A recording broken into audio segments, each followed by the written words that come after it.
está Lucho Pegoraro, me acompaña también Giorgia Pavani, se va a incorporar enseguida Giovanni Figueroa, que ellos van a, pues en su caso, apoyar al profesor Lucho Pegoraro en este acto y luego en lo que sería la presentación del libro.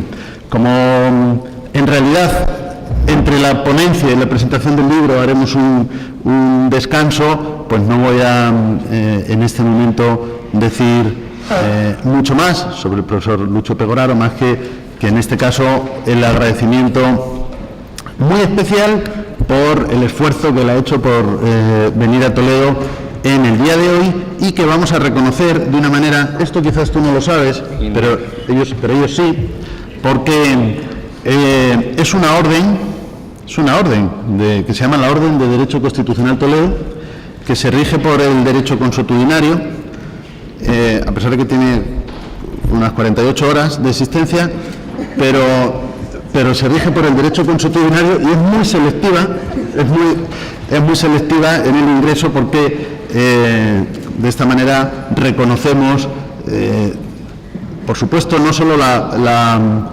valía o el nivel académico, que eso lo reúnen todos los profesores que pasan por aquí, que dan clases en esta especialidad, sino sobre todo pues los especiales vínculos con el área de Derecho Constitucional de Toledo, es decir, no solo es la contribución al derecho constitucional, sino también a Toledo y a la vida bohemia toledana, porque esta orden tiene, como es obvio y evidente, un perfil bohemio dentro del cual el profesor Lucho Pegoraro encaja sin duda perfectamente.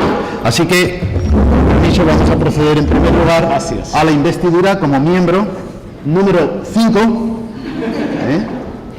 5 de la Orden de Derecho Constitucional Toledo. Gracias, enhorabuena. Muy bien, y a continuación, dejando Giorgia Pavani, que es profesora de la Universidad de Bolonia, pero quizás ya la vamos a presentar también, porque tal vez interviene ahora o tal vez interviene también en la presentación.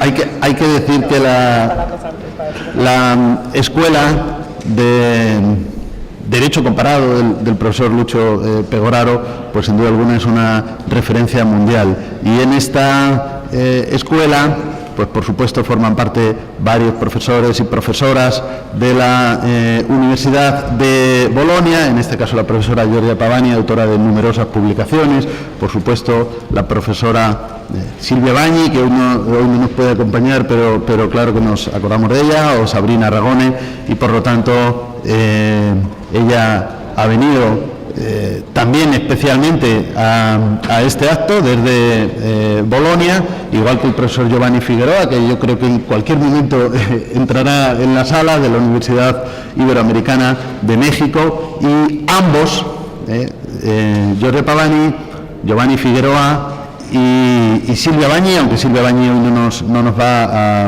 acompañar, son los coordinadores, además vamos a decir de discípulos del profesor Pegoraro, son los coordinadores de la obra que luego se va a presentar.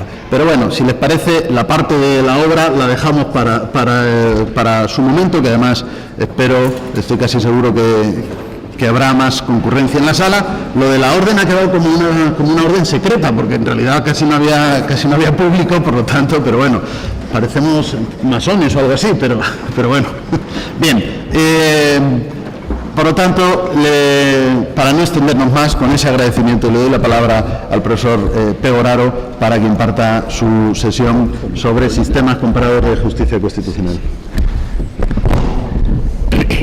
Muchas gracias al profesor Díaz Redovio, el cual me une, entre muchas cosas, el sentido del humor que él tiene en cantidad industrial y que es importante para abarcar temas tan aburridos como los temas jurídicos. Si no se tiene un poco de sentido del humor, la vida sería muy triste por los juristas. Y me disculpo por el cambio de fecha, etcétera, debido no solo al hecho que el libro todavía no había salido, sino también por una operación quirúrgica de hace pocos días, y por eso Giorgia Pavani y Giovanni Figueroa me acompañan con una introducción y una conclusión para permitirme no hablar demasiado, porque tengo todavía 30 puntos de sutura, entonces mejor que no hacer demasiados esfuerzos. El tema de hoy es el tema de las clasificaciones en la justicia constitucional, y un tema abarcado de manera crítica de desconstrucción de las clasificaciones tradicionales, atacando, ya imagino que Guillaume-Tussaud ha hablando de control político, de la mitología de las clasificaciones.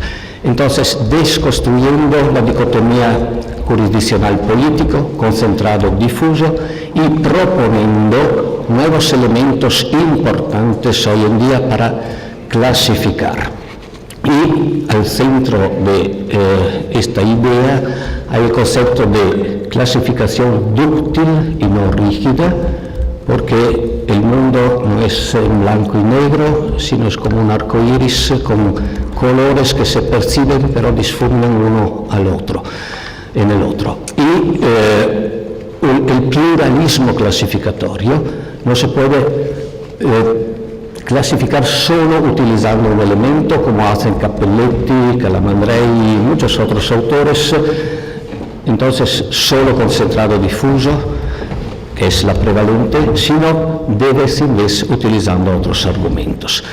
Y yo me quiero detenerme en algunos de estos elementos, pero antes cedo la palabra a la doctora Pavani, que introduce el tema de las clasificaciones, y luego eventualmente, siendo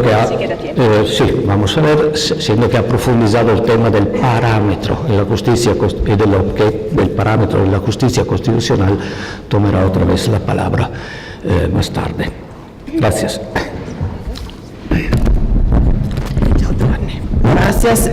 Sigo con el agradecimiento al profesor Francisco Javier Díaz Rebollo por la invitación, por haber organizado todo ese agradecimiento, y gracias a ti también.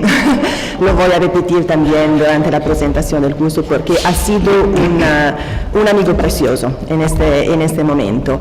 Y gracias, repito, por la invitación en este curso, que realmente para quien se dedica a la alta formación se ha convertido en un real modelo, el curso de Toledo. Así que siempre tenemos que aprender algo de esta experiencia. Estoy exactamente aquí para cuidar a los puntos del profesor Pegoraro, para que pueda volver a Bologna con los 30 puntos y ni uno menos. Entonces no me detengo tanto, solamente no voy a robar tiempo al profesor Pegoraro, solo a introducir un poco las clases de los modelos de justicia constitucional, del cual, por supuesto, hablará él, que es el experto. Como una premisa. Si hubiera presentado esta clase, esa presentación de los modelos hace algunos años, 2-3 años, si no me equivoco, lo habría hecho de manera diferente. ¿Por qué? Porque el capítulo final del libro de Justicia Constitucional de Lucio Pegoraro, que es el libro que resume su obra, su trabajo grande, que lleva muchísimos años estudiando la justicia constitucional, ha modificado un poco prácticamente en cada edición, y en la última edición ha cambiado. El capítulo final, quien tuvo la posibilidad de leer la evolución de la justicia constitucional de este libro, ha notado que el capítulo final, repito, ha cambiado.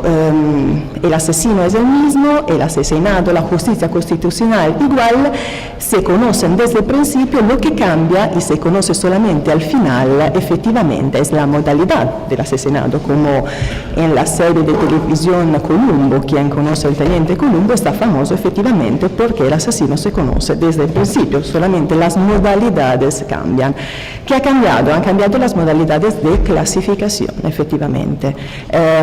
¿Eso por qué? Porque nos enfrentamos con un estudioso que es un profundo observador de los fenómenos jurídicos, pero también de la realidad, un atento observador de los los fenómenos, que utiliza herramientas diferentes y maneja diferentemente el acercamiento metodológico efectivamente según las necesidades.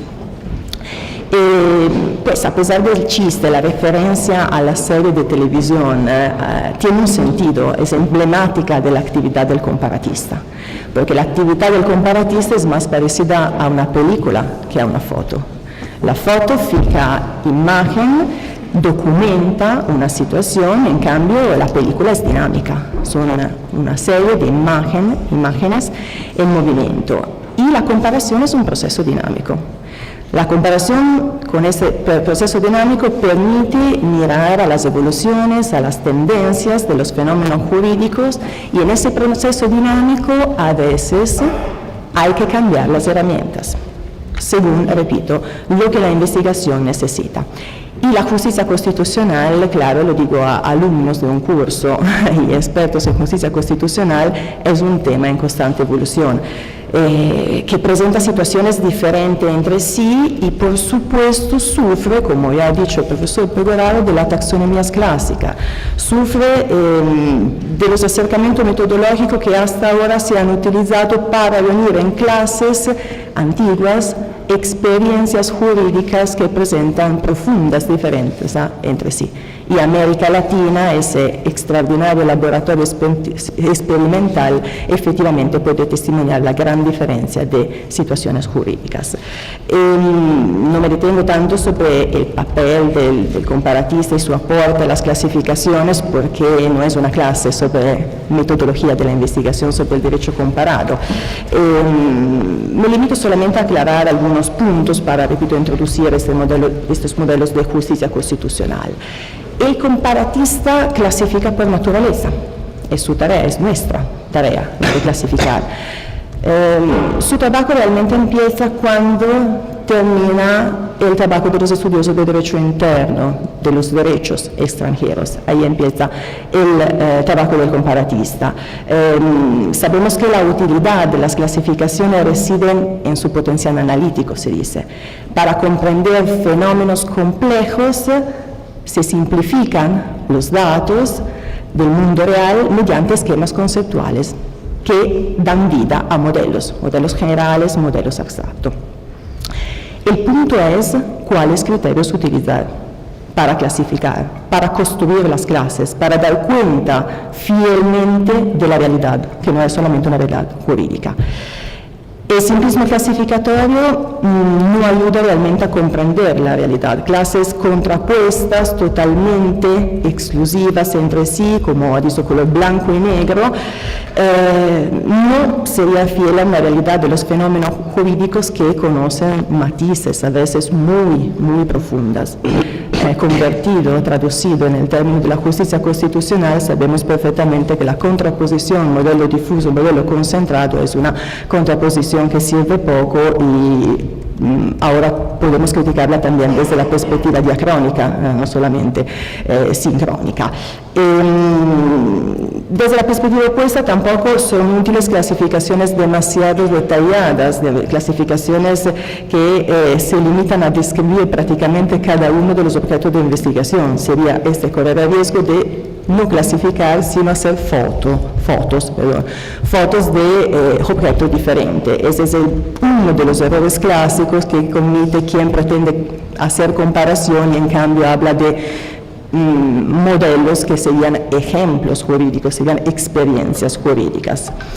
Entonces, como nos recuerda el amigo Tussaud, como creo que ya ha recordado, escribiendo una voz del glosario de derecho comparado, según la lógica tradicional, una buena clasificación tiene dos propiedades basadas en la lógica. Las categorías identificadas deberían ser, en primer lugar, se dice, recíprocamente exclusivas. Es decir, debe ser posible proceder a la clasificación de todos los elementos, de modo que ninguno de ellos esté incluido simultáneamente en varias categorías exclusivas. Y, aún más, deberían ser conjuntamente exhaustivas, en el sentido de no dejar ningún elemento por clasificar fuera de ellos. Esas son las propiedades objetivas.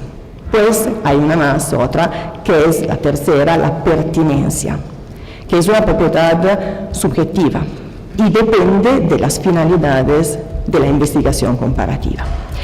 Pues el profesor Pegoraro ha cambiado este acercamiento metodológico en sus estudios, sobre todo en los estudios de la justicia constitucional, pero no exclusivamente en los estudios relativos a la justicia constitucional. Ha abandonado las clases rígidas, las categorías monotéticas de derivación aristotélica, blanco y negro, contraposición, exclusivas, para adoptar las clases dúctiles, las categorías politéticas, de las cuales, repito, nos hablará en términos de clasificación, que son herramientas tomadas por las demás ciencias sociales, utilizadas, que derivan de otra ciencia, pero se utilizan sobre todo en la sociología para describir fenómenos complejos, y esta categoría permite efectivamente comparar en forma débil elementos que se asemejan en algo, aunque ninguno comparte rasgos precisos en todos los demás. Cuando es complicado clasificar con las taxonomías clásicas, las clases útiles efectivamente permiten presentar clasificaciones diferentes. ¿Y eso por qué? Porque, lo repetimos otra vez, las taxonomías clásicas están en crisis, o por lo menos están un poco estresadas. Eso se nota en cualquier grande tema del derecho comparado, del derecho constitucional comparado. Es un fenómeno más o menos uniforme, es un fenómeno que afecta, repito, todos los grandes temas, quizás que algunos un poco menos, los sistemas de gobierno, las formas de gobierno, quizás riguen un poco en los prototipos generales, pero al interior tiene profundas matices que casi pueden corresponder a subclasificaciones en cada uno de los grandes modelos. Hay otros temas que están totalmente afectados, las clasificaciones de los derechos, quizás que estén afectadas desde entonces, porque las clases que se utilizan para clasificar los derechos humanos o otros tipos de derechos sufren hace tiempo. El tema del tipo de Estado, de la descentralización, por ejemplo, sufre muchísimo de las clases clásicas, de las categorías clásicas. Los procesos de descentralización, quien estudia el tema, pero es bastante noto, cada Estado tiene un elemento de originalidad o de diferenciación respecto a la clase al cual pertenece, Estado unitario, Estado federal o Estado compuesto. Se pueden mirar, por ejemplo, en este tema de la descentralización, dos películas contrapuestas. Una proyecta una tendencia mundial hacia la descentralización, pero repito, con muchas variables que escapan de los modelos clásicos. La otra película, más recién, proyecta estados que están retomando el tema de la recentralización, que sufren de este proceso de recentralización debido a factores exógenos, como por ejemplo, simplificando la crisis económica, pero lo que se nota es que estados descentralizados que están sufriendo un proceso de recentralización no se convierten en el antiguo Estado unitario, así como la doctrina lo ha clasificado, lo ha estudiado hace tiempo. Así que necesitamos realmente nuevas herramientas para o crear nuevos tipos de clases o actualizar los criterios para renovar las clases antiguas. Las clases útiles pueden ayudar. Lo que no me convence totalmente es la aplicación uniforme, indistintamente la aplicación de esta teoría a cada uno de los temas de investigación. Es decir, que yo creo que algunas veces es mejor renovar los criterios para actualizar las clases antiguas, otra vez utilizar y aplicar directamente nuevas clases. En el caso de la justicia constitucional realmente funciona y permite aclarar, dar voz, repito, a esas diferencias profundas que muy difícilmente hubieran sido clasificadas con los antiguos modelos. Ese es el pasaje de los modelos a los sistemas. Esa es la clave de lectura que permite, creo, entender la propuesta de Lucio Pegoraro, que ya se nota en el libro de la justicia constitucional y que propuso también en el manual que en unos meses va a salir, el manual sobre sistemas constitucionales comparado que ha curado con Angelo Rinella, Spinella, y en el cual ya se propone esta aplicación de las clases útiles no solamente a la justicia constitucional, sino como fil rouge que acompaña la lectura de este manual, que es un manual de derecho constitucional comparado, pero aplicado a los sistemas constitucionales. Esas son solamente unas palabras para introducir ahora la clasificación que concretamente Lucho Pegoraro les contará. Muchas gracias.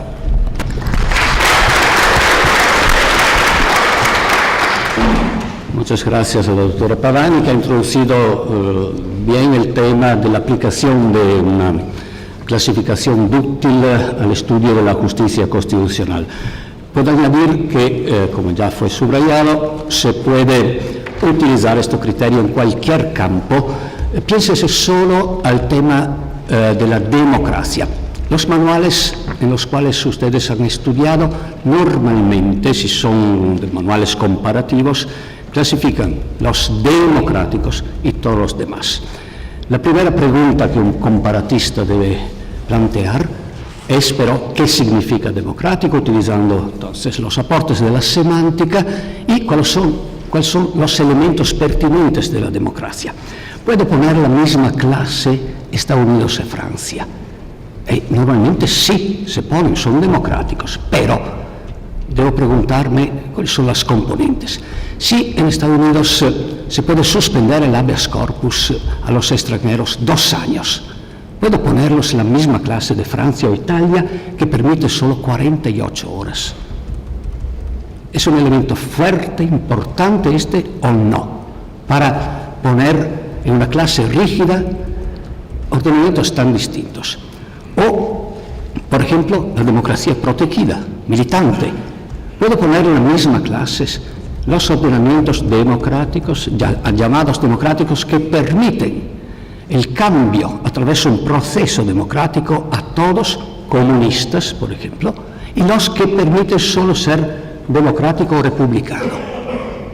Inglaterra permite el debate entre todos los partidos, hasta llegar a, si no hablo de Inglaterra por supuesto, el número de votos por una reforma que se puede cambiar la forma de Estado. Esto lo hacen algunos ordenamientos. Italia, por ejemplo, desde lo que dice la Corte Constitucional, no permite a los fascistas, pero si un partido comunista llega a 2/3 de votos, puede convertir la forma de Estado de liberal democrática a socialista. Estados Unidos no, Alemania no. ¿Qué pongo en la clase de los ordenamientos democráticos? Todos juntos y todos los demás no me interesan, son todos iguales, teocráticos, socialistas, ordenamientos indígenas o autoritarios, autocráticos, nacionalismos socialistas árabes. Hay arrogancia intelectual en la construcción de clases rígidas. Por lo cual, esta teoría, que fue planteada por un matemático, fíjense, incluso los números no se pueden poner, aunque parezca que sí, en clases rígidas. Fíjense en una ciencia social. Bien, vamos a la justicia constitucional. La primera operación es tener dudas. Es verdad, como sugiere Guillaume Tussaud, que se puede clasificar en la base de las teorías de Capelletti, sobre todo, y derivadas, porque yo también se empieza a decir concentrado, difuso y antes político, jurisdiccional, luego en base a la observación de la experiencia puedo llegar a decir que efectivamente se puede construir un modelo mixto como el de Italia, de Alemania, donde cada juez puede proponer la excepción de constitucionalidad frente a un tribunal concentrado. Se propone una tercera clase, el modelo híbrido. Y Latinoamérica, yo propuse en el pasado, como muchos autores, Néstor Sagüez, García Belaúnde y muchos otros, propuso que se pueda aceptar la idea de un modelo dual o paralelo, un sistema difuso al lado de una concentración. Pero, como me ha sugerido Tussaud hace muchos años, y yo me convertí en mucho más radical que él, un debate muy fructífero entre Guillaume y yo, propuso de en primer lugar, preguntarnos, ¿existe un modelo político, un modelo jurisdiccional? Y sobre todo, ¿existe un modelo difuso, un modelo concentrado? Yo llego a la consecuencia extrema que incluso Estados Unidos nacieron y siguieron siendo, cuantos menos, hasta después de la guerra civil, el arquetipo de control concentrado. Estados Unidos nace concentrado y sigue siendo concentrado hasta cuantos menos las primeras aplicaciones del Bill of Rights. ¿Y por qué lo digo? No solo por espíritu polémico, me gusta ser polémico, claro, es el sal de la investigación, la polémica, la crítica y la autocrítica, pero por un análisis muy simple, doctrinal. El Federalist habla de sistemas concentrados. Hamilton hace referencia a Suiza, concentrado, a Maximiliano, concentrado, y a Pennsylvania, concentrado. Pensea en un sistema de desaplicación de la ley a la cual somos menos ligados, es decir, la ley votada por los representantes, por parte de One Supreme Court, que son las palabras de la Constitución de Estados Unidos, que dice que el Congreso instituirá One Supreme Court, una sola Corte Suprema, y de vez en vez otras cortes. Por razones organizativas fueron creadas, pero la idea era de una Corte Suprema, como en el Verfassungsgericht Markay de Kelsen. Más, ¿cuáles son las competencias? Las competencias son justamente la única competencia que le interesaban a los Founding Fathers cuando pasaron de los Articles of Confederation a la Constitución de Filadelfia, es decir, la solución de conflictos. Y justamente la Constitución de Estados Unidos otorga a la Corte Suprema la competencia exclusiva a solucionar los conflictos entre Estados miembros y Federación y entre poderes del Estado. Y era la única competencia de la Corte. No existía un Bill of Rights. ¿Qué podían desaplicar los jueces? Nada. El Bill of Rights, hasta la Guerra Civil, no se imponía a los Estados. Y hasta la reforma de Johnson, años 60 del siglo pasado, del 1900, no se desaplicaban las leyes en contraste con el Bill of Rights. En el sur, el principio de igualdad, ¿cuándo fue desaplicado? Y no se olviden que el precedente de Marbury fue evocado solo después casi un siglo de su pronunciamiento por Justice Marshall. Es un mito el del modelo estadounidense como modelo difuso. Y la doctrina, sin crítica, sigue utilizando esta dicotomía que no tiene fundación en la realidad. Verfassungsgericht Markay, kelseniana, concentrado, Estados Unidos difuso. No, claro que en los años más recientes cada juez puede desaplicar la ley o estatal o federal en contraste con la Constitución. Aunque a través, esta es una observación pragmática, a través del sistema del certiorari, la Corte Suprema sigue siendo la única verdadera Corte que puede producir efectos parecidos al Verfassungsgericht Markay de Kelsen, es decir, una desaplicación general de la ley. Bien, la crítica, el ácido corrosivo del análisis crítico es lo que permite, en primer lugar, cualquier sea el tema estudiado, ver si nuestras clasificaciones tienen un sentido. Y no es solo una operación teórica, porque clasificar influye en las recepciones por parte del legislador, por parte de la jurisprudencia, de soluciones que pueden ser distintas según que la clasificación sea correcta o no correcta. Normalmente las ideas pueden circular en el ámbito de sistemas y modelos homogéneos, pero si los modelos no tienen una base científica, una verdadera base científica, el riesgo no es solo de una construcción teórica que no funciona, sino también de aplicaciones prácticas que pueden provocar daños en la legislación y en la jurisprudencia. Y esta es la tarea del comparatista, que es siempre crítico. Yo siempre recuerdo la frase de Horacio Muirvat, que dice que el derecho comparado es una ciencia subversiva.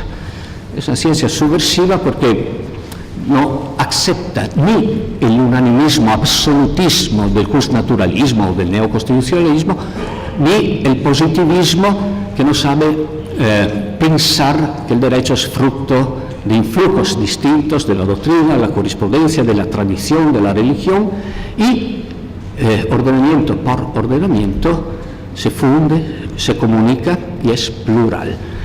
Bien, todo eso es la primera crítica. La primera crítica però que afecta también a otros elementos que Cappelletti toma en cuenta en su construcción seguida por todo el mundo académico, es decir, político-jurisdiccional. Bien, cuando pensamos en el control político, imagino que Guillaume se ha detenido sobre este perfil, se piensa prevalentemente en Francia, porque Francia, hasta la reforma de Sarkozy, y en parte la reforma del sistema de autonomías locales, no permitía por razones ideológicas la anulación de una ley, expresión de la voluntad general ya perfecta. Solo podía permitir un parecer previo a una propuesta de ley. Y este es el sistema que ha funcionado como modelo por muchos años. Pero me pregunto, ¿existen de hecho sistemas políticos puros y sistemas jurisdiccionales puros? No. No hay duda que el sistema estadounidense, por ejemplo, se caracteriza prevalentemente por el perfil de la naturaleza jurisdiccional del control de constitucionalidad, de la judicial review. Pero comparte esta naturaleza también con formas de control político. Piénsese solo al veto presidencial por razones de constitucionalidad. Nuestro amigo Trump, que los mexicanos tanto aman, puede anular una ley por razones de constitucionalidad, vetar, poner el veto en una ley por razones de constitucionalidad. Lo pueden hacer casi todos los presidentes del mundo. Es un control político, sugerido por Carlos Schmitt, que sobrevive al lado del control jurisdiccional. Piénsese, por ejemplo, a todas las medidas de control que tiene el gobierno francés o a lo que hacen las comisiones constitucionales del Parlamento italiano cuando verifican la constitucionalidad de los decretos leyes bajo el perfil de la necesidad e urgencia. Normalmente los tribunales rechazan este tipo de control, se deja al órgano político. Entonces, puedo decir, existen sistemas exclusivamente políticos y son los que rechazan el poder de los jueces de anular o inaplicar una ley. Piénsese a los sistemas socialistas. Cuba, desde la experiencia del Tribunal de Garantías Constitucionales, Cuba socialista, como Unión Soviética, como China, no permite, o como Francia, hasta los años 70, cuando empezó un proceso de jurisdiccionalización, Francia, socialistas teocráticos también, conocen casi solo el control político. Pero no es verdad al revés. Los sistemas jurisdiccionales siempre tienen a su lado formas de control político. Y entonces, si estudiamos no modelos abstractos, sino sistemas concretos, debemos criticar las dicotomías rígidas y aceptar esta mezcla en la realidad del mundo actual. Y otra pregunta, ¿qué es político, qué es jurisdiccional? ¿Cómo considerar, por ejemplo, las advisory opinions que prohibidas en el ordenamiento estadounidense, sin embargo, en el australiano, sin embargo, se permiten en el canadiense, en el indio y en otros ordenamientos jurisdiccionales? ¿Qué es una advisory opinion? Es un parecer previo que la Corte o el Tribunal otorga a los órganos que lo han solicitado. Pero un parecer no es una sentencia, no es una actividad jurisdiccional, tampoco es una actividad política. ¿Qué es entonces? Hay tribunales que al lado de sentencias, que es el acto típico de la jurisdicción, también hace una actividad de consultas, de pareceres, que no se puede definir político, pero tampoco jurisdiccional. Clases de útiles, entonces, para ver cada sistema o grupos de sistemas, cuál sea su elección al respecto. Y estas son las principales dicotomías que la doctrina constitucionalista trae consigo desde los años 50 más o menos, al final de los 40 del siglo pasado. Y acríticamente acepta sin poner también el problema semántico de qué significa político jurisdiccional o concentrado difuso. Pero, sobre todo, la teoría de las clasificaciones, sea dúctiles, sea rígidas, nos solicita tener en cuenta el tercer elemento, la pertinencia.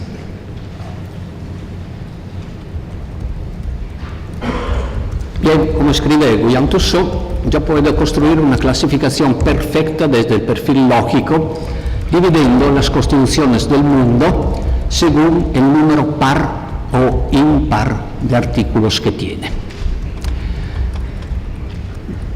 Una clasificación así tiene las características enunciadas por la profesora Pavani: conjunta, exhaustividad y disjunta exclusividad. Una constitución o es par o tiene un número par o un número impar de artículos. ¿Es interesante? No. Clasificación perfecta, pero no tiene ningún interés científico. Saber que hay 140 constituciones con un número par y 92 con un número impar, ¿qué me interesa? Bien, lo que debemos preguntarnos es las clasificaciones tradicionales que encuentran en todos los manuales. Claro que mis colegas me odian cuando critico su producción científica, pero tarea del comparatista es ser crítico. Bien, digo, estas clasificaciones se basan casi siempre, aunque no siempre, en un abanico de elementos pertinentes o determinantes que se resuelve solo en político jurisdiccional, concentrado difuso, tipología de acceso, recurso o incidente y naturaleza declarativa o constitutiva de las sentencias. Luego Giovanni se detiene 10 minutos sobre otros elementos importantes de las sentencias, que no hay tanto la naturaleza declarativa o constitutiva como en Cappelletti, sino otros elementos, la fuerza, la variedad, etcétera, etcétera. Pero ya, yo digo, hoy en día, ¿son estos los elementos importantes para clasificar? Concentrado difuso, de verdad es tan importante cuando el análisis empírico nos demuestra que todos los ordenamientos de manera más o menos fuerte mezclan acentramiento, concentración y difusión. Piénsese solo en el tercer modelo, el de Alemania, de Italia, el control concreto. Cada juez hace un filtro previo e incluye elementos de difusión, aunque la decisión final sea concentrada. El modelo kelseniano sobrevive, claro, en algunas circunstancias.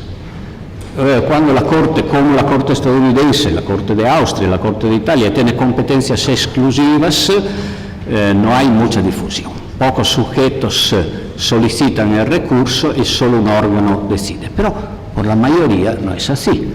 Hay un concurso de los jueces en una evaluación previa de la constitucionalidad. Piénsese solo el juez alemán o italiano.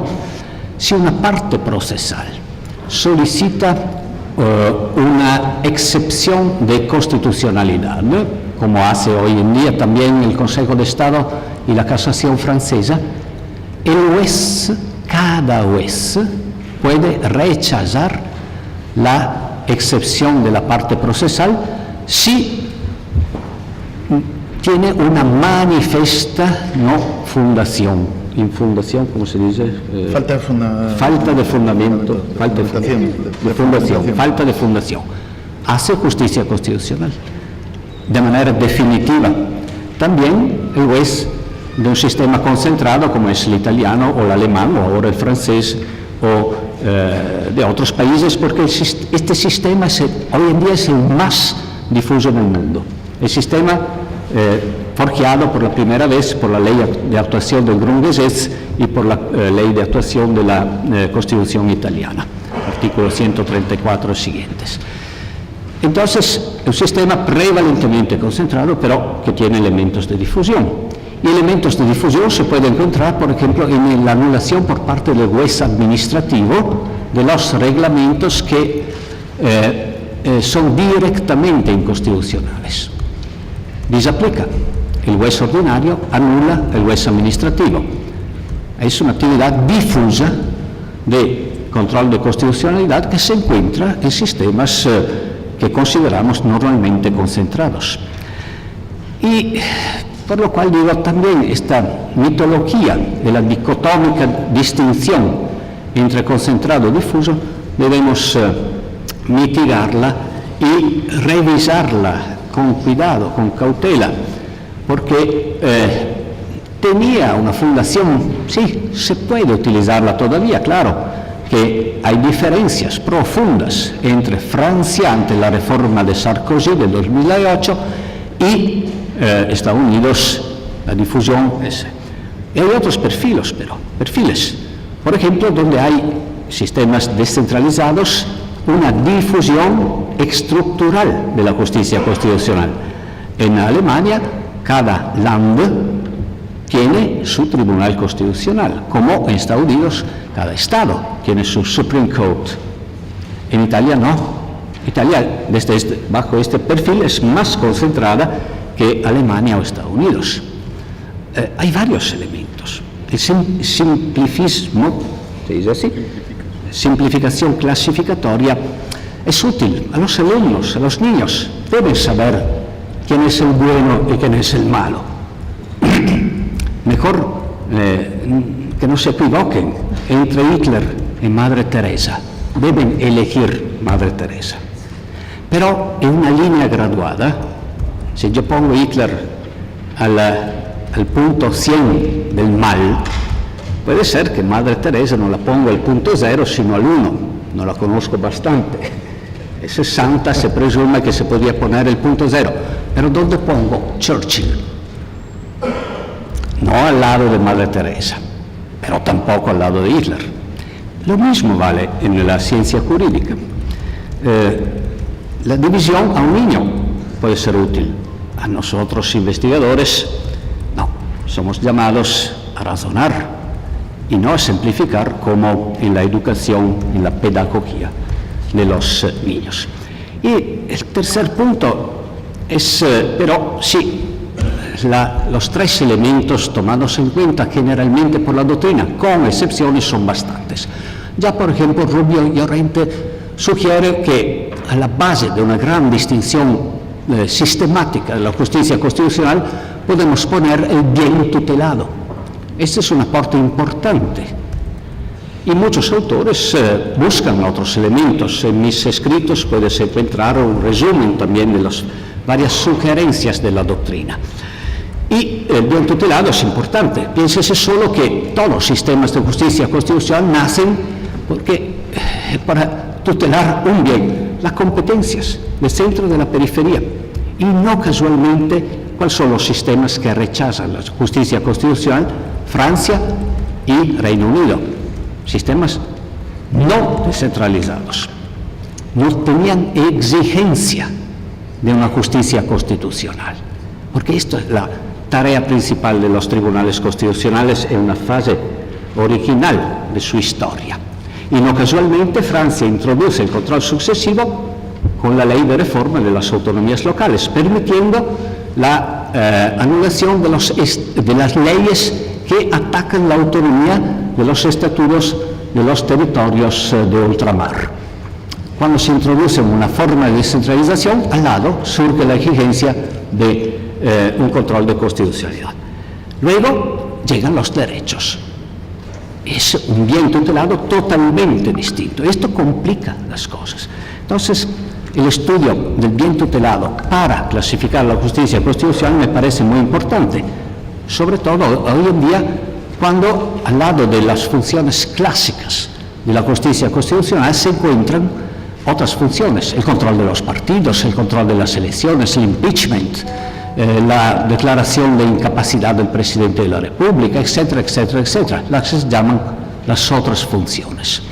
Se puede clasificar en base al bien tutelado con una clasificación que puede dar éxitos totalmente distintos de una clasificación basada sobre el nivel de descentralización o sobre la naturaleza político-jurisdiccional. Pero hoy me pregunto, ¿eso basta para hacer clasificaciones paralelas o hay que buscar otros elementos que han cambiado hasta sus raíces los sistemas de justicia constitucional? Y pienso en particular a dos elementos. Uno es el objeto del control y uno es el parámetro del control. Antes, sin embargo, de detenerme 5 minutos yo y 5 Giorgia Pavani sobre estos dos elementos y de dar la palabra a Giovanni por el tercer elemento, las sentencias, la naturaleza de las sentencias, no puedo olvidar también el acceso. El acceso, en la visión dicotómica, se divide en dos categorías rígidas: recurso, incidente. Pero si viajan en el mundo, idealmente o mejor físicamente, puede constatar que no hay un sistema que utilice hoy en día solo una modalidad de acceso. Pienso en mi país, Italia, o pienso en España. Hay el acceso directo por parte de comunidades autónomas o regiones, por parte de poderes del Estado. Hay el acceso indirecto a través de la excepción por parte de cualquier juez. En Francia solo 2, como en Austria hasta el 29, Consejo de Estado de Casación. Hay en España, en Latinoamérica, un acceso directo de todos los ciudadanos. En Austria también, este de Europa, a través del amparo o instituciones parecidas, o el Verfassungsbeschwerde de la experiencia alemana o el Beschwerde de la experiencia austríaca. Se mezclan estas modalidades. No hay uno y uno. Uno y uno sí, son dos modelos, pero en los sistemas puede ser que prevalezca uno u otro. Y al mismo tiempo hay, en muchos casos, un acceso previo o un acceso sucesivo. Y conviven, pero España tiene un residuo de acceso previo, estatutos de autonomía, como lo tenía por las leyes orgánicas en general por 3 años, me parece, más o menos. Italia tenía un recurso previo por los estatutos de autonomía también en las leyes regionales, leyes regionales, fue cancelado con la reforma del 2001. No tiene ahora acceso previo, me parece, Italia. Yo conozco poco Italia, sí, me ocupo de Italia, pero no la conozco de manera detenida, debo tener bajo control todo el mundo, entonces Italia la considero en la medida que sea interesante para la comparación. El derecho comparado no es comparar México a un ordenamiento cualquier donde me gusta la comida, las chicas o he ganado una beca. El derecho comparado es algo distinto, sí. Y por eso no recuerdo, Italia me parece que ahora no tiene ningún tipo de control previo. Tanto, sí, me confirman. Otros países lo tienen. Francia era la única manera, ahora más o menos las estadísticas dicen que prevalece el control sucesivo a través de la excepción de constitucionalidad, pero sobrevive de manera fuerte el previo. Bien, el acceso directo de los ciudadanos, Francia e Italia no lo conocen, España sí. Hay variedad. Se pueden colocar entonces en una línea graduada los ordenamientos según el pluralismo del acceso. Y es claro que más son las y herramientas para llegar a un tribunal o a una decisión, más amplia es la actividad de los tribunales, más rica es su jurisprudencia. Piénsese solo a través de la reforma de Giscard d'Estaing en los años 70, 74, otorgar a las minorías parlamentarias el acceso al Consejo Constitucional ha multiplicado los reports del Tribunal de Consejo. Yo lo recuerdo, el librito que hasta el 74 contenía todas las sentencias del Consejo Constitucional. Cuando se amplía el acceso, inmediatamente cambian. Hay tomos y tomos ahora. Es un elemento fuerte, importante y no dicotómico, recurso incidente, sino que debemos evaluar cuantitativamente en base a la prevalencia que puede cambiar. Aquí en España, donde toda la actividad y las energías de la política y de los profesores son dedicadas a las luchas entre Cataluña y la demás parte del país, claro que el acceso que se basa en el recurso tiene una importancia mayor de la cuestión de constitucionalidad, aunque no del amparo, por una razón, a mi parecer, específica, que España parametriza el artículo 9,2, la tutela judicial efectiva. Y aunque los amigos españoles nieguen, de fuera se percibe como un cuarto grado de jurisdicción. Y estas razones nos permiten evaluar la prevalencia de una modalidad de acceso en la actividad de los tribunales e influencia mucho en la sistematización clasificatoria de los sistemas. Bien, hablado del acceso, los últimos dos puntos son elementos novedosos que la doctrina normalmente no tiene en cuenta. Es decir, el parámetro del objeto. Piénsese en el objeto. La diatriba, la lucha académica entre Schmitt y Kelsen afectaba sobre todo el sujeto del control. El presidente del Reich, según Carl Schmitt, y un Gericht, un tribunal, según Hans Kelsen. Pero nadie tenía el duda sobre el objeto. El objeto era la ley, como en el Federalist. La ley, el producto de los representantes del pueblo.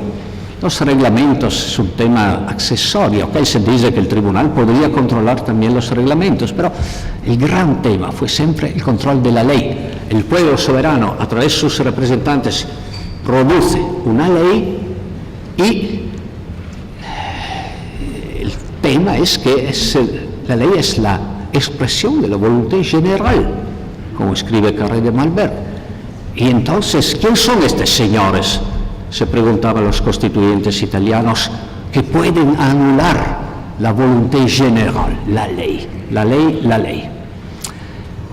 Al lado hay el tema del control sobre leyes orgánicas, sobre leyes delegadas, con todos los problemas que los constitucionalistas de cada país van a profundizar. Reglamentos parlamentarios también. Hay países donde se deben controlar, Francia, excolonias, etcétera, etcétera, y países donde no se puede controlar, como Italia.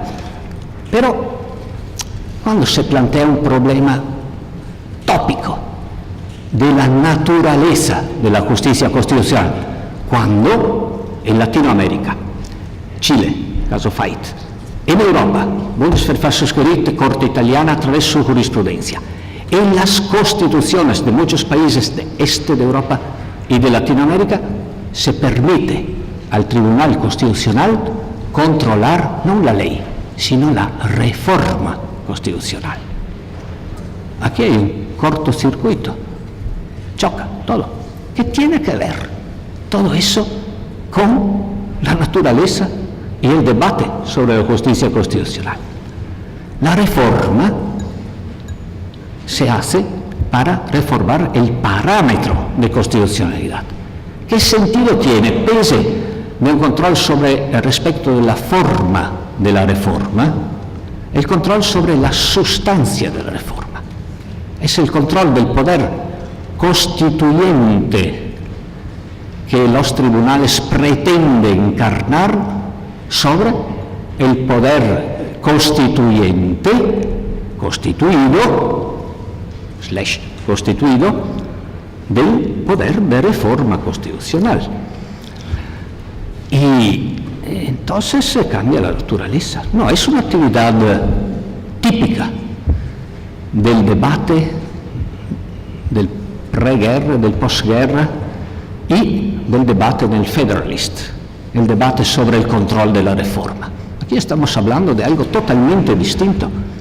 De estos señores, retomo la expresión de algunos exponentes liberales y comunistas en la Asamblea Constituyente italiana, de estos señores que pretenden que el pueblo soberano no pueda cambiar como le gusta la Constitución, en nombre de teorías que ponen los derechos arriba del Estado, arriba de la propia Constitución, y lo ponen confiando en una inmensa sabiduría de los jueces constitucionales, que prevalece sobre la voluntad del pueblo.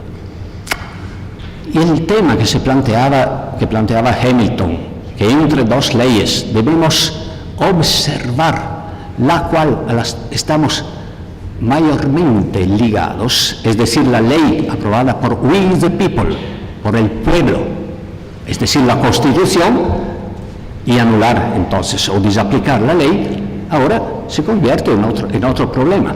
De estos 15 o 9 o 12, depende de cada país, jueces que dicen, hay 2/3 de la población quiere introducir el socialismo y abrogar la propiedad privada, no pueden hacerlo. Yo prevalezco sobre 2/3 del pueblo. O, como en Italia, aunque no de manera explícita, sobre la descentralización, no se puede. El principio de unitariedad no permite dar un poco más de autonomía a las regiones. Estos demiurgos, entonces, se sustituyen al pueblo soberano, muchas veces autorizados por las propias constituciones. Yo he cambiado de idea. En mis libros anteriores decía así: el poder democrático, para ser democrático, debe tener algo no democrático, si no sería absolutista, confiando en los tribunales constitucionales. Ahora me parece que están exagerando, limitando elecciones. Claro que mis dudas, el tema fue abarcado por Sabrina Aragone en un libro publicado también en la Biblioteca Porrúa de Derecho Constitucional. Claro que yo también tengo duda. Si la mayoría de arrianos deciden soberanamente y constitucionalmente de matar al 5% de judíos, según la tesis contraria al control del núcleo, se debería permitir de hacerlo. Pero esto es un ejemplo extremo. No es extremo lo que están haciendo los tribunales constitucionales, que controlan todo. Y este tema viaja al lado del tema del parámetro, sobre el cual ahora se detiene 2 minutos Giorgia, que es otro tema que cambia la naturaleza de la Corte Constitucional. Cuando se otorga a la ley aprobada por el Parlamento y no por el pueblo, es decir, la Constitución, un valor superior, tratados. Los tratados, aprobados por gobiernos y parlamentos, están arriba a través de una delegación en blanco de la propia Constitución. Otra duda: ¿cómo puedo seguir clasificando como Cappelletti con estos problemas tan grandes que afectan hoy y que son el verdadero gran problema de la justicia constitucional, el objeto del parámetro? Por lo cual, dejando algo sobre el parámetro a Giorgia, digo, vamos a buscar elementos tradicionales, claro, sentencias, aunque revisando la dicotomía casi inútil que se basa entre la dicotomía common law, civil law, declarativas y constitutivas, y buscando otros elementos, pero sentencia está bien estructura, concentrada, difusa, más o menos importante. Está bien, político y jurisdiccional, aún utilizando clase de útiles, pero casi nadie en sus esfuerzos clasificatorios han utilizado el criterio del objeto y del parámetro. Ahora George dice algo, yo me descanso un poquito porque tengo sobre el parámetro, el cual se ha ocupado en el pasado. Sí, realmente es una reflexión porque sí, es un tema del cual me ocupé hace muchos años. Realmente creo que fue casi mi primer artículo, un ensayo concreto, y durante el viaje de ida con Lucho en avión estábamos exactamente razonando sobre la actualidad de este tema. Es decir, realmente el parámetro no es algo de desconocido, como ha dicho Lucho, se estudia en el derecho interno, más que se estudia, se menciona, no es un elemento extraño, un elemento raro. Hay que dar cuenta del parámetro cuando se estudia la justicia constitucional, pero repito, desde la perspectiva interna, desde la perspectiva de los estudios de derecho constitucional interno. Lo que falta es un razonamiento en términos de derecho comparado y sobre todo el papel jugado por el parámetro se nota entre varios, en dos momentos importantes distintos. En el cambio, gracias a la amplitud del parámetro en algunos tribunales constitucionales. Los ejemplos clásicos que me imagino conocen perfectamente son el caso de Francia y de Bélgica. La amplitud del parámetro, el cambio en el parámetro del bloque de constitucionalidad ha cambiado, ha transformado la naturaleza misma del órgano de justicia constitucional. En el caso francés, la decisión de 1971, repito, de incorporar, incluir en el bloque de constitucionalidad el preámbulo de la Constitución, es decir, los derechos, el Bill of Rights, ¿no?, que está fuera de la Constitución francesa, ha permitido, junto a la reforma de 1974 del acceso a las minorías, de cambiar totalmente, la naturaleza, el papel del Consejo Constitucional, que se ha transformado de la cenicienta de los tribunales constitucionales en un verdadero garante de los derechos. Cuando se ha escrito la Constitución de la Quinta República Francesa, realmente el Consejo Constitucional no era el órgano constitucional en el cual hacer la apuesta, ¿no?, era otro. En cambio, durante los años, repito, se ha transformado y hay estudios que después de los años 70 han pasado de un pequeño libro, como ha dicho, que incluía la sentencia del tribunal, a varias sentencias del del Consejo Constitucional, que ahora utiliza los principios constitucionales y los valores constitucionales y los derechos para su sentencia. En el caso de Bélgica ha cambiado también el nombre, ¿no? La Cour d'Arbitrage, árbitro entre las competencias de las entidades descentralizadas del Estado central, y se ha transformado, repito, en una corte constitucional, en tribunal constitucional, gracias, repito, a la amplitud del parámetro. Entonces, eso afecta la naturaleza, la estructura, el papel de un tribunal constitucional en su propio sistema judiciario, sistema constitucional. El otro elemento interesante es la amplitud del parámetro a los tratados internacionales. Cuando desarrollé esta investigación, repito, hace 10 años más o menos,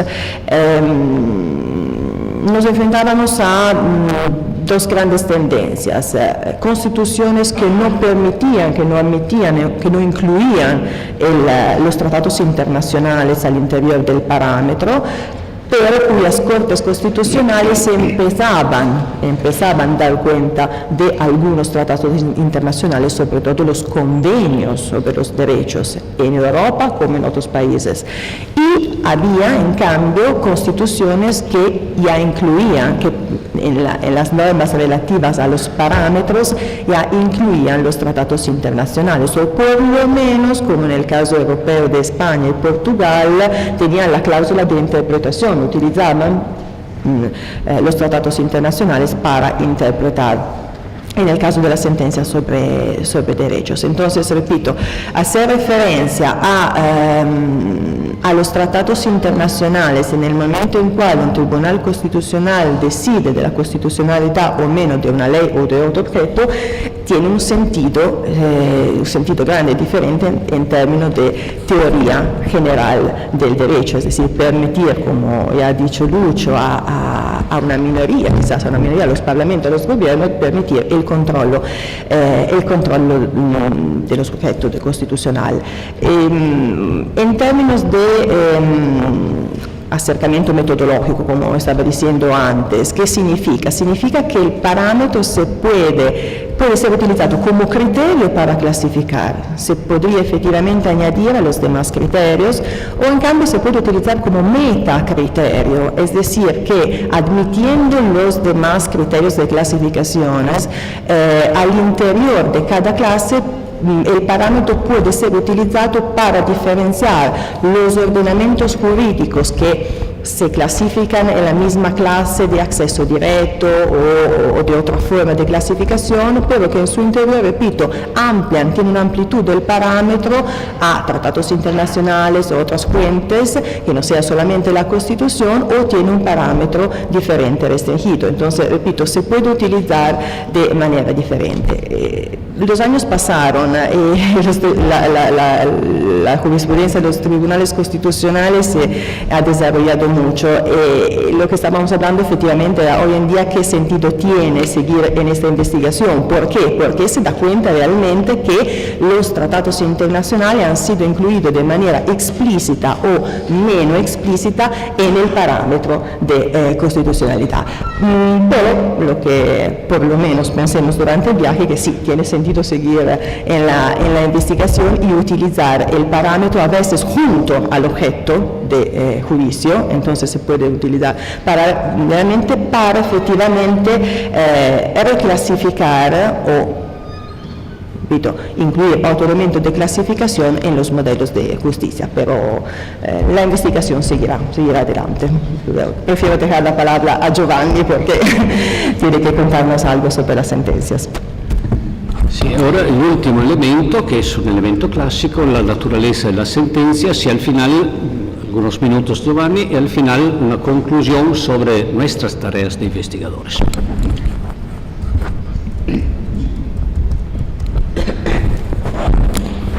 Creo que en estos minutos ha quedado evidenciado a través de las dos intervenciones que una de las funciones principales que tiene la comparación jurídica es precisamente clasificar, decía Lucho hace algún momento, clasificaciones que podríamos denominar como útiles y clasificaciones inútiles. Perfectamente se podría clasificar, por ejemplo, cuál es el color de la solapa de los expedientes de los tribunales constitucionales, o incluso cuál es la arquitectura de la sede de un tribunal, corte o sala constitucional, pero este tipo de clasificaciones desde luego no les vería mucha utilidad. Creo que clasificaciones que sí son importantes y que impactan en los sistemas de justicia constitucional son aquellos del parámetro de control, objeto de control, o incluso, por ejemplo, la forma de designación de los integrantes de un tribunal constitucional, el perfil que deben tener los magistrados constitucionales, y desde luego, centrándome en el tercer elemento al cual hacía referencia el profesor Pegoraro, pues quiero referirme a uno de los temas con los cuales precisamente concluyo mis clases, tanto en licenciatura como en posgrado de Derecho Procesal Constitucional, y que desde luego es un reto, sobre todo en 10 minutos, poder abarcar o dar por lo menos algunas pinceladas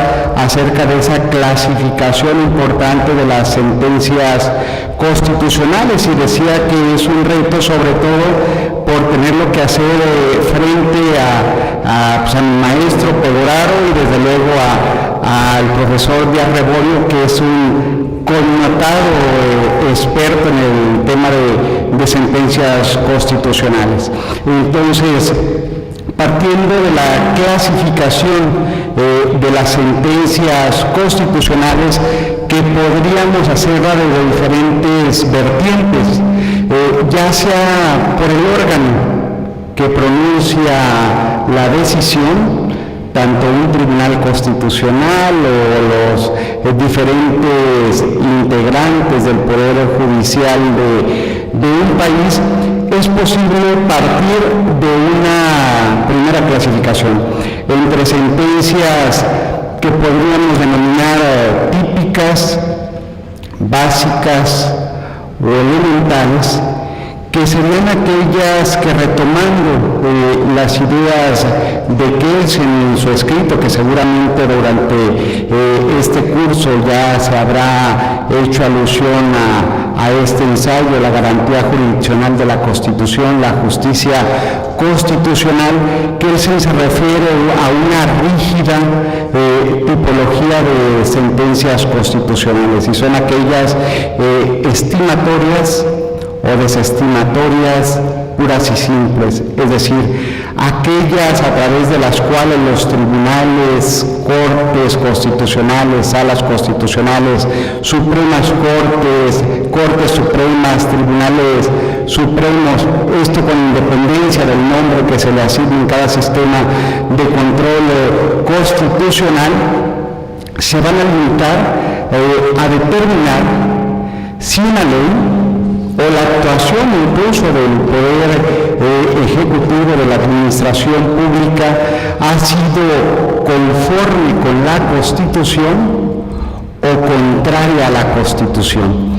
Otra forma de poder ubicar dentro del costal, dentro de la caja de sentencias constitucionales atípicas, básicas o elementales, es tomando en consideración si esa tipología de sentencias tiene ya sea un fundamento constitucional o bien legal.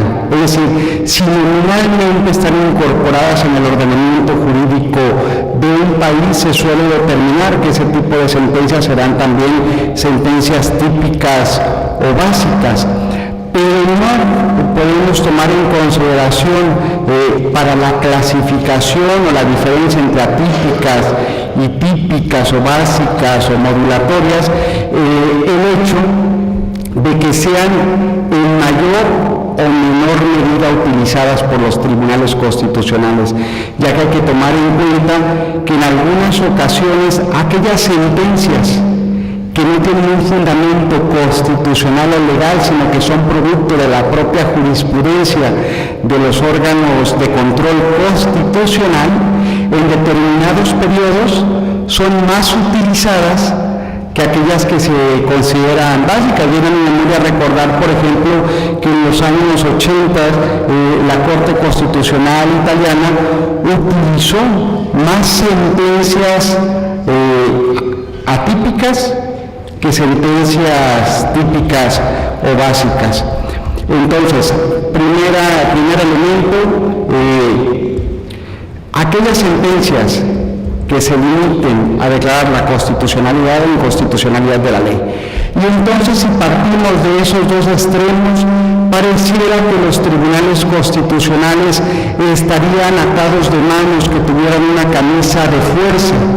La propia práctica de estos órganos ha ido paulatinamente permitiéndole a los integrantes de estos órganos de cierre de los sistemas de control constitucional utilizar una rica gama de sentencias constitucionales atípicas o también denominadas modulatorias, ya que, como adelantaba el profesor Pegoraro, modulan los efectos normales de una sentencia constitucional, tanto los efectos reales como los efectos en el tiempo, pro futuro, efectos retroactivos.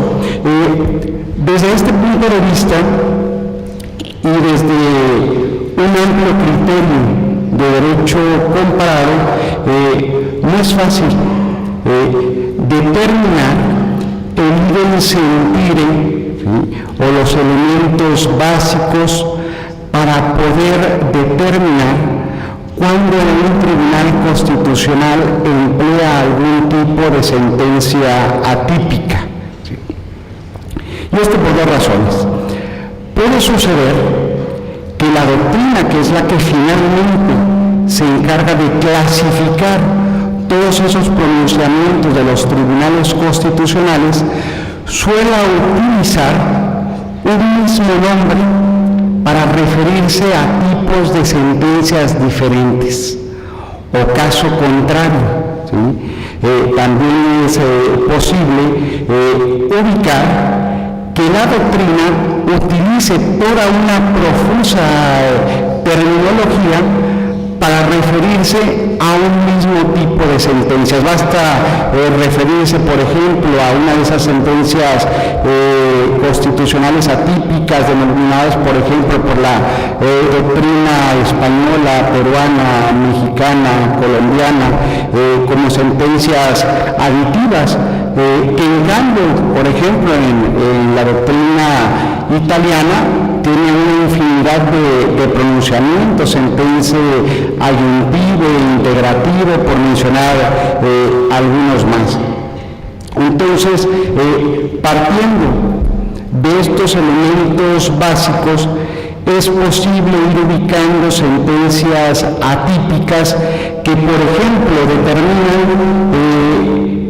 en lugar de declarar constitucional o inconstitucional una ley de manera pura y simple, que determinen el artículo es constitucional si se interpreta en este sentido que se desprende desde luego de la disposición normativa. En este caso, pudiéramos ubicar esa sentencia como una sentencia desestimatoria, interpretativa desestimatoria.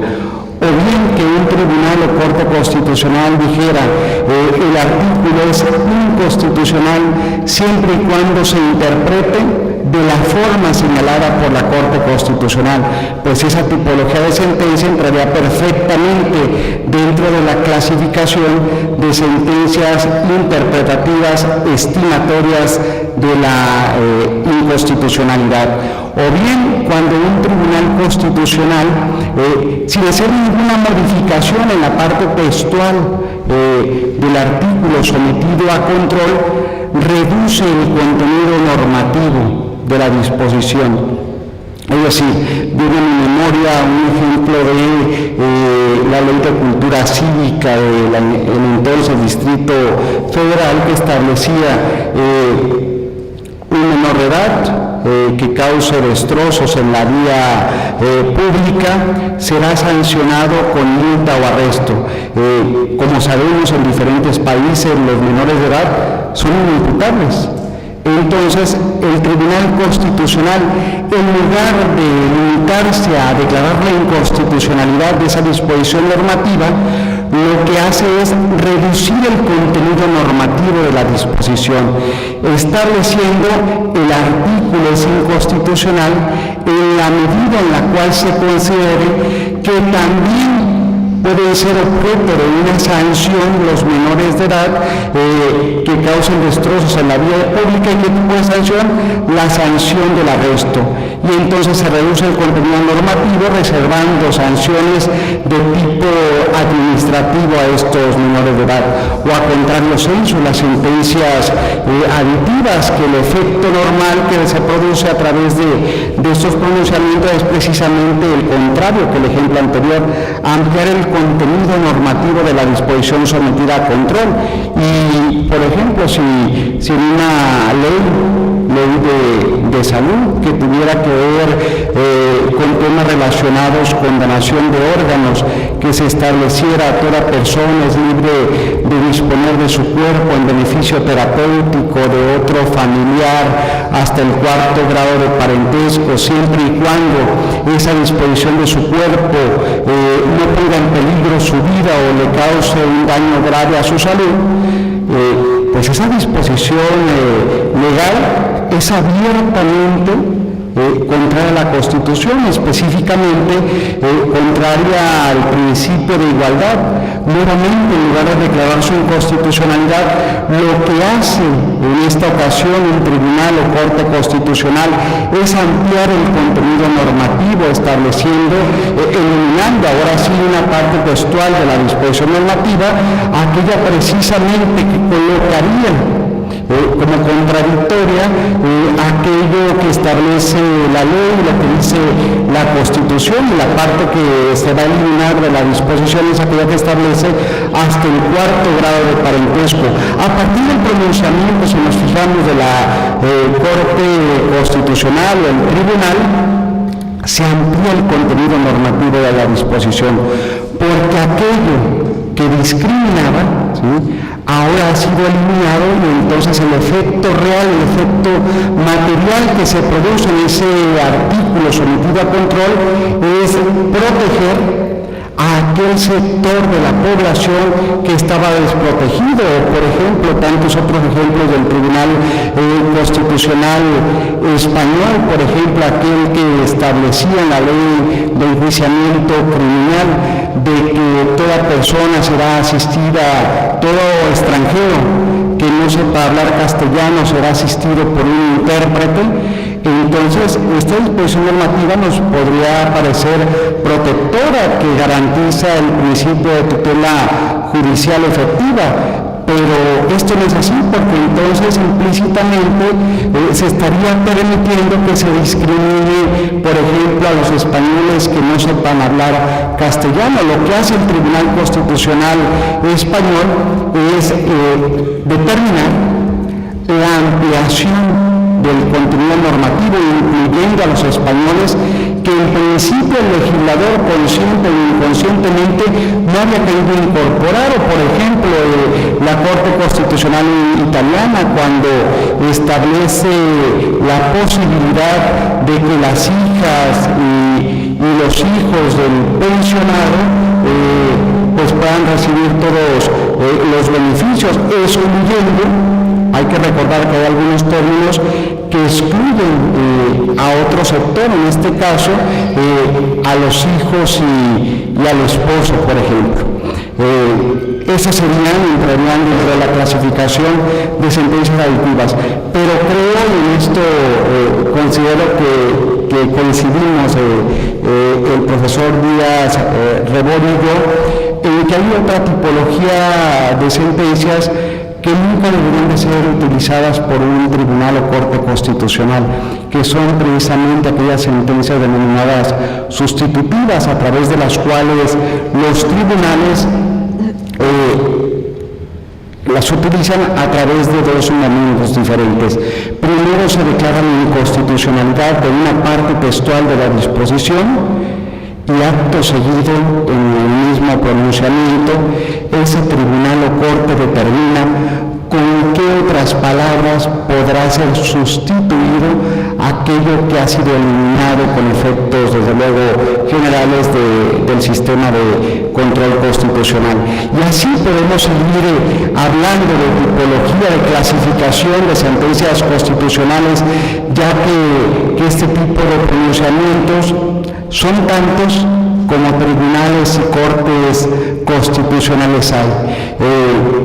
Sentencias monitorias, sentencias de recomendación al legislador, sentencias apelativas, y que toda esa tipología permite, desde luego, poder también clasificar, como en su momento lo hizo Silvia Adán en un libro sobre la cuestión incidental de inconstitucionalidad, cuál es el poder efectivo que tiene un tribunal constitucional al controlar la obra del legislador democrático.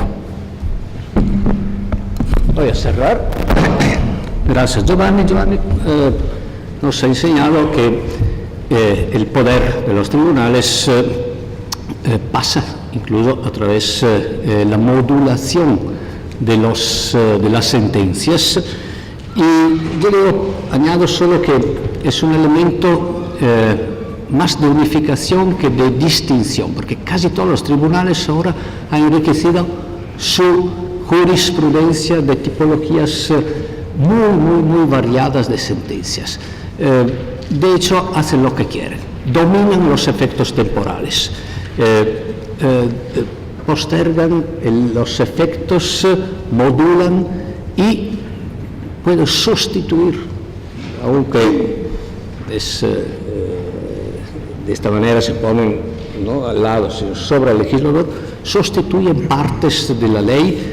En Italia, el profesor Romboli puede ser un buen testigo, el Parlamento esperaba la ley electoral por parte de la Corte. La política ha renunciado a escribir la ley electoral confiando en la sentencia de la Corte. Es algo alucinante. Yo no voy a atacar los tribunales constitucionales, ataco la política que renuncia a ser la categoría general propuesta por Aristóteles, la que debería ser el motor de un sistema.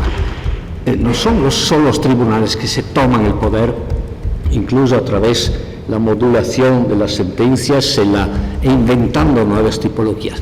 Son los políticos que confían muchas veces en los tribunales, renunciando a normar bien, etc. Bien, en conclusión, el tema es que estudiando justicia constitucional, perdone, pero lo mismo vale por federalismo, la forma de gobierno, etcétera, etcétera. En primer lugar, debemos ser críticos, poner preguntas. ¿Es correcto lo que se ha dicho hasta hoy? Lo que no significa decir que Kelsen es un burro. Nunca podríamos permitirnos decirlo. Pero poner la pregunta, ¿es actual su dicotomía de sentencias, por ejemplo? ¿O no? ¿O necesita actualizarla? Esa es una tarea de la doctrina. Ver la connotación de los mitos, político, jurisdiccional, o en otros campos, democracia, federalismo, derechos humanos, palabras mágicas. ¿Es científico utilizar palabras mágicas, o el jurista de formación analítica, como nos enseña Scarpelli, como primera operación debe ser de denunciar las connotaciones de valor, lo que no impide estar al lado de los que defienden los derechos humanos, pero poner preguntas sí. Y cuando se clasifica, en nuestro caso de hoy, la justicia constitucional, hay que criticar modelos y propuestas doctrinales que no sean actualizadas. Y, en cualquier caso, la propuesta de clasificaciones, me voy a concluir, no es solo una actividad racional de los profesores que están en su oficina y primum filosofan y luego viven. No, tiene perfiles prácticos por la comprensión de la realidad. Toda la realidad es clasificar. Siempre recuerdo la frase de Scarpelli cuando dice que todo fluye a través de una red clasificatoria excepto el amor, que no se puede clasificar porque el hombre por la mujer amada y viceversa será algo único e irrepetible. Pero toda nuestra actividad es clasificatoria, y hacer mal las clasificaciones puede tener consecuencias. Por lo cual, digo, yo también me he mentido y he abandonado mis clasificaciones precedentes porque pienso que los profesores a veces deberían tener no solo espíritu crítico, pero sobre todo espíritu de autocrítica. Muchas gracias por vuestra atención.